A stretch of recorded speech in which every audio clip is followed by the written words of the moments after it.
હા કેતનભાઈ, શું ઘટના દરોડા પાડ્યા છે, શું હકીકત? રાજકોટ મહાનગરપાલિકા આરોગ્ય શાખા ફૂડ વિભાગ દ્વારા લાતી પ્લોટ શેરી નંબર 4માં ડાયમંડ સ્ટોર નામની એક પેઢી છે, જે આજ સવારના અમે કામગીરી હાથ ધરેલ હતી, જેમાં expire products on an average 150 થી 200 કિલો ચોકલેટ પીપર તથા અન્ય લેબલ વગરની પ્રોડક્ટ્સ છે જે અમને જોવા મળે છે, જે પ્રોડક્ટ્સનો સ્થળ ઉપર નાશ કરેલ છે તથા food safety and standard act પ્રમાણે નમૂના લેવાની કાર્યવાહી હાથ ધરેલ છે.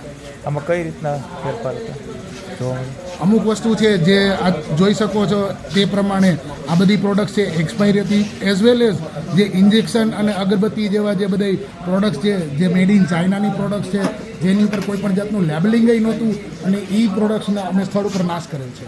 કેતનભાઈ, કઈ રીતના કાર્યવાહી થતી? હાલમાં અત્યારે એને નોટિસ આપેલ છે, ફૂડ સેફ્ટી એન્ડ સ્ટાન્ડર્ડ એક પ્રમાણે નમૂના લીધેલ છે, અને તમામ જે પ્રોડક્ટ્સ છે આવી એક્સપાયરી લેબલ વગરની છે જે સ્થળ ઉપર અમે નાશ કરેલ છે.